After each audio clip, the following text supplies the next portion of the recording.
Oke, selamat pagi rekan-rekan semua. Maaf, selamat pagi, siang, sore, dan malam rekan-rekan semuanya. Apa kabar hari ini? Saya M. Raga Satria Norvando dengan NIM 250934702662, offering B, Prodi Teknologi Rekayasa Pembangkit Energi, Universitas Negeri Malang. Senang sekali bisa berbagi perspektif dengan kalian lagi. Seringkali kalau kita bicara soal data di pembangkit, kita terjebak pada angka-angka kaku yang muncul di monitor control room. Tapi sadar gak sih, kalau sebenarnya angka-angka itu punya cerita dan tingkat keraguan. Hari ini saya nggak mau ngajak kalian pusing sama rumus mati. Saya mau ngajak kalian belajar cara menebak secara cerdas. Kita akan bahas tentang rentang keyakinan atau confidence interval, sebuah alat yang bikin kita bisa bilang, "Saya yakin sekian persen, datanya ada di sini." Apa itu rentang keyakinan? Gini teman-teman logikanya. Di dunia nyata mustahil bagi kita untuk tahu nilai asli dari sebuah populasi secara sempurna. Misal, kita mau tahu efisiensi boiler seumur hidupnya. Apa mungkin kita ukur tiap detik selamanya? Nggak mungkin kan? Kita cuma bisa ambil sampel aja. Nah, masalahnya sampel itu seringkali menipu kalau kita cuma ambil satu angka rata-rata saja. Di statistika, kalau kita cuma bilang efisiensi boiler adalah 85%, itu namanya point estimate. Berani, tapi resikonya salah. Itu gede banget. Makanya, kita pakai rentang keyakinan. Kita nggak kasih satu angka, tapi kita kasih wilayah. Kita bilang, saya yakin 95% kalau efisiensi aslinya adalah di antara 84 sampai 86%, kedengarannya lebih jujur dan lebih profesional kan? Oke, kita masuk ke studi kasus audit performa boiler. Oke, supaya nggak mengawang-awang, mari kita bawa ke lapangan. Bayangkan kita adalah tim audit performa di sebuah PLTU. Unit 1 sebentar lagi mau masuk jadwal overhaul atau pemeliharaan besar. Sebelum dibongkar, kita mau tahu dulu, sebenarnya performa boilernya sekarang gimana sih? Kita ambil 10 kali data pengujian efisiensi saat beban penuh. Kenapa cuma 10?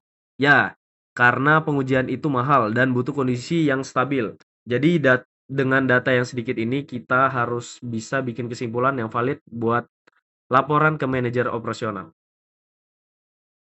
Data pengujian efisiensi. Ini adalah data yang kita dapatkan dari 10 kali tes. Angkanya bervariasi, ya ada yang 84%, ada yang sempat menyentuh 88%. Variasi ini wajar karena faktor lingkungan, kualitas batu bara yang masuk, atau fluktuasi beban. Pertanyaannya, dari angka yang lompat-lompat ini, berapa rata-rata efisiensi boiler yang sebenarnya? Dan seberapa yakin kita dengan angka tersebut? Mari kita hitung pelan-pelan. Masuk ke langkah 1, hitung rata-rata dan variansi. Langkah pertama, kita cari titik tengahnya dulu. Kita jumlahin semua hasil tes tadi, terus kita bagikan dengan 10. Ketemu rata-ratanya adalah 86%. Oke, ini pegangan kita. Tapi kita juga perlu tahu seberapa jauh data-data tadi menyebar dari angka 86 itu.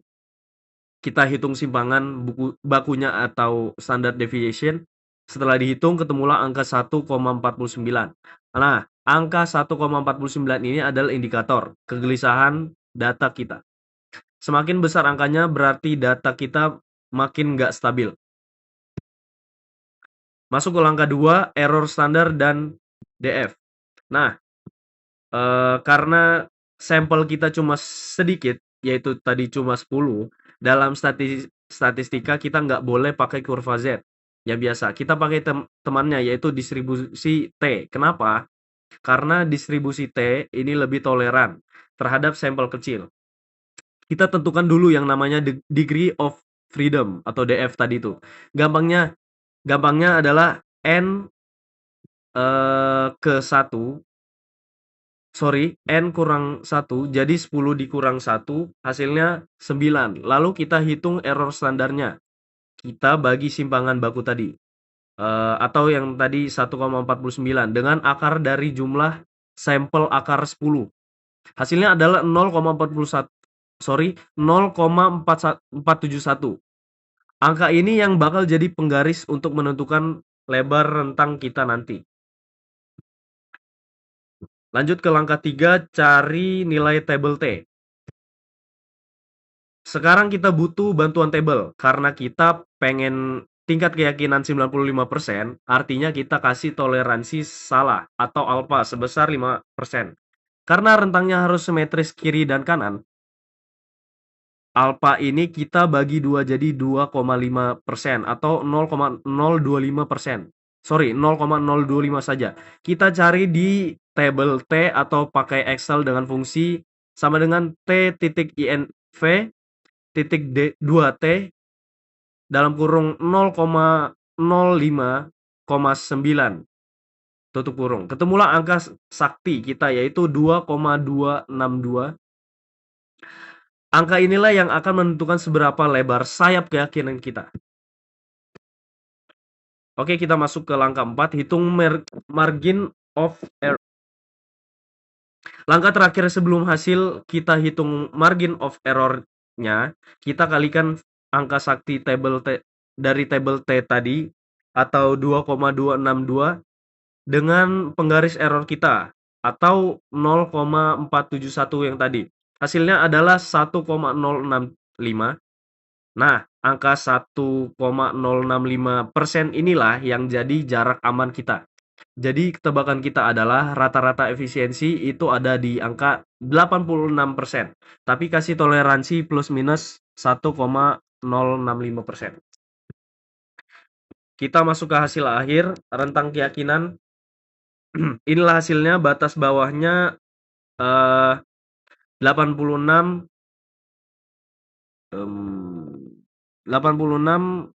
kurang 1,065 adalah 84,93% dan batas atasnya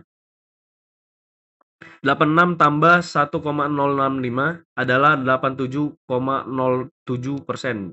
Jadi saat kita presentasi ke manajemen, kita bisa bilang begini, Pak, berdasarkan hasil audit 10 kali pengujian kami yakin 95% bahwa efisiensi boiler unit 1 saat ini secara populasi berada di rentang 84,93% hingga 87,07%.